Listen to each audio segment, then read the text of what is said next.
I fought to come back to you. I choose you. I choose you, Obinna. We can. My love, it's time to go. No, no, don't leave me again. Please, not again. I was given a second chance because of love, but now love is letting you go. Obinna!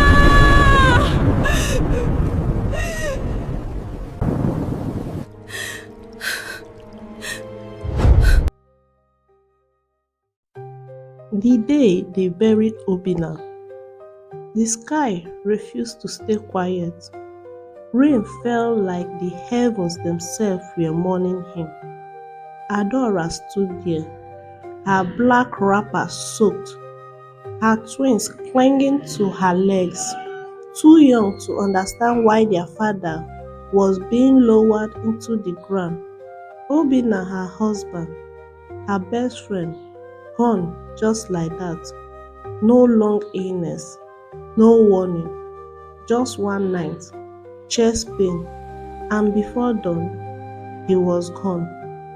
People said, be strong, but how do you stay strong when your whole life is lying inside a coffin? The women in the village surrounded her, crying loudly, some louder than her, but her own tears were quiet, too heavy even to come out. That night after the burial, the house felt empty, too empty. His slippers were still by the door, his shirt still hanging behind the room door, his scent still everywhere.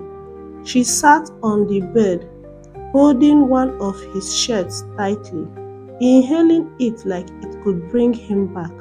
The twins were asleep beside her. For the first time since morning, she cried, deep, painful, silent tears.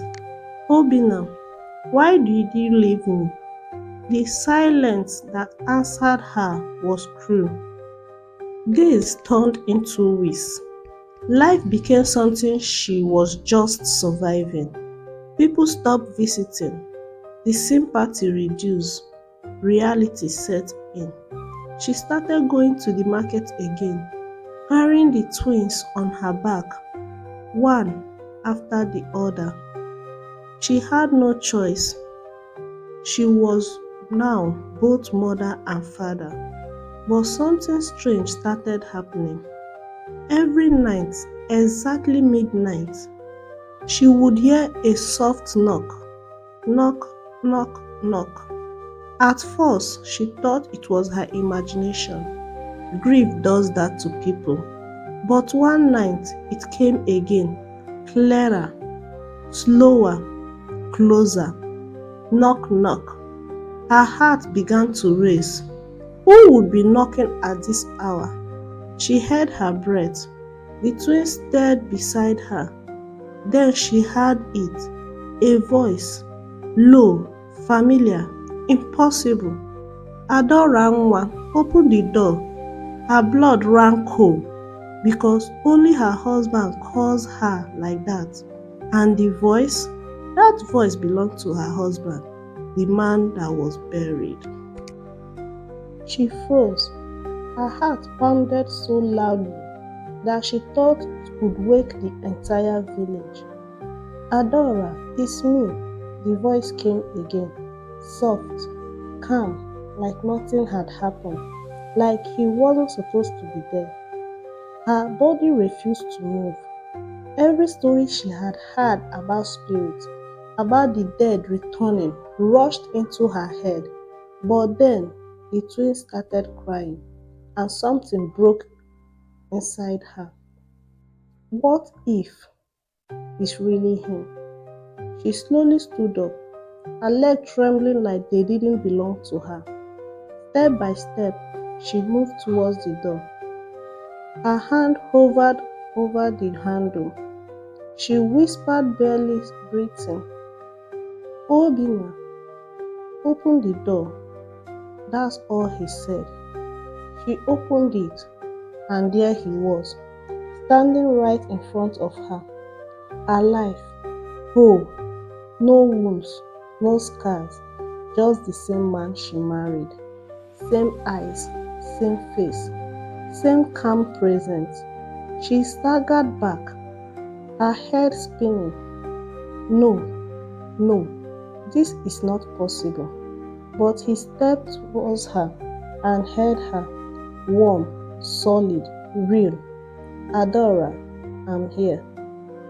The moment she felt his touch, she broke.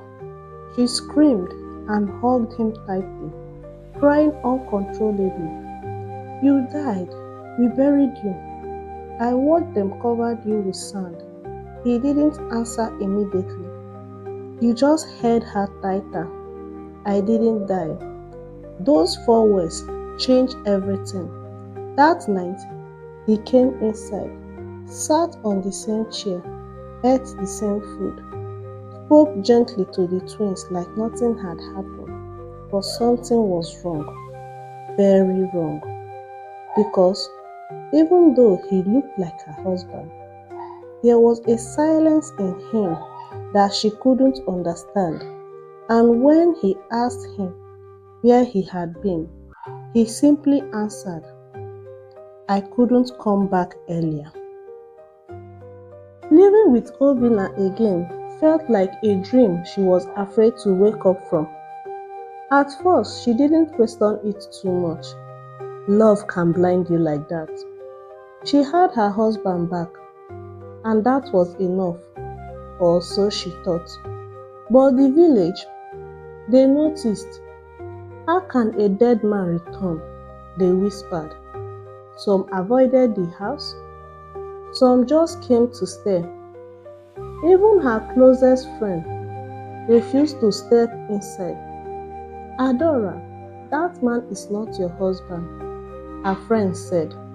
Those words angered her, but deep down, she was also scared because she had started noticing things. Obinna no longer slept at night. He would sit outside, staring into the dark. Sometimes, she would wake up and find his side of the bed empty. And when he called her, he wouldn't answer immediately, like he was somewhere else. One night, she noticed him, quietly. He walked towards the old path leading to the forest, the same place no one goes after sunset. Her heart beat wildly, but she kept going. She followed him. Then she saw it. Obinna, standing by a tree, talking to no one, or something she couldn't see.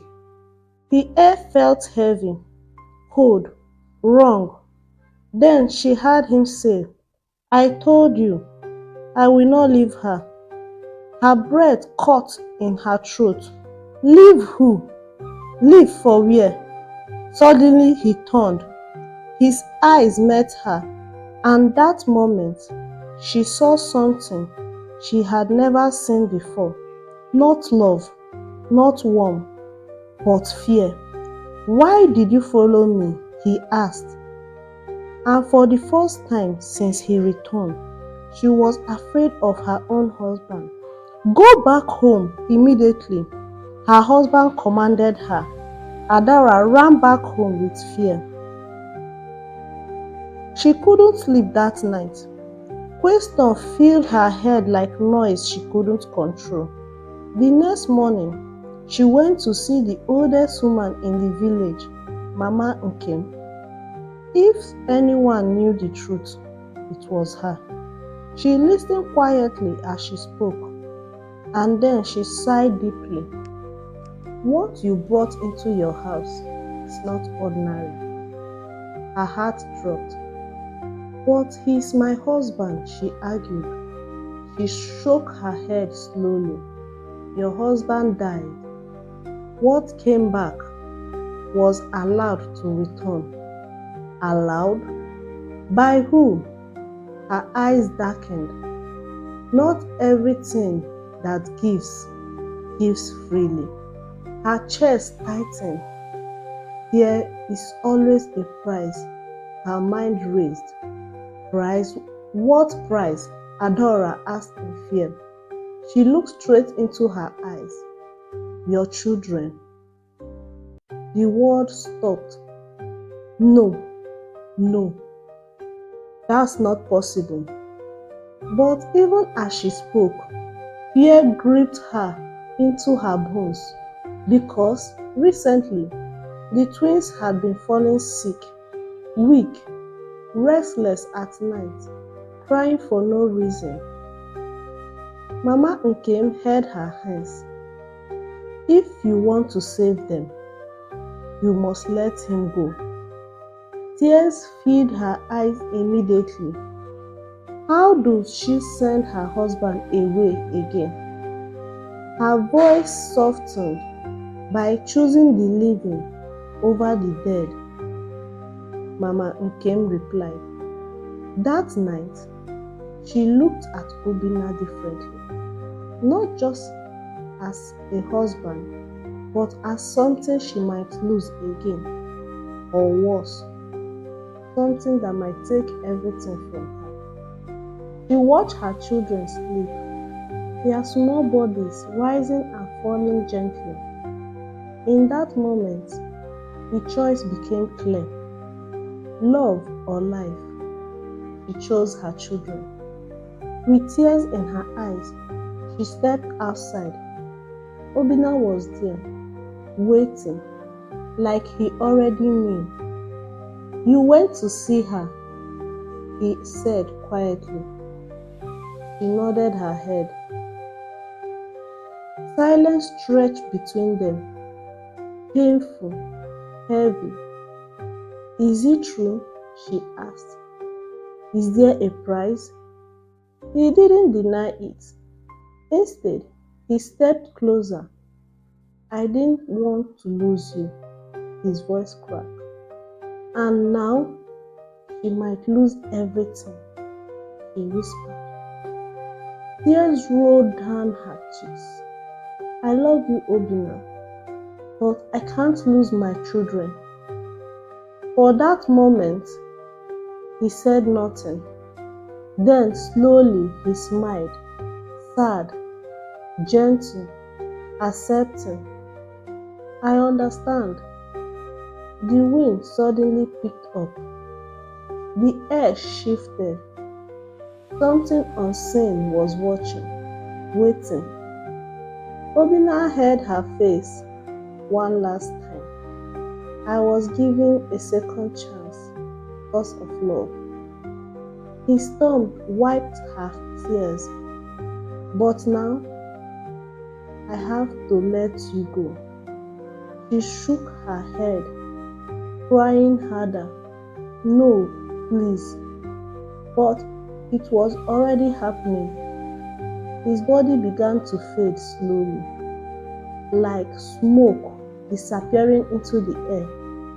Take care of them, he whispered. I will always love you.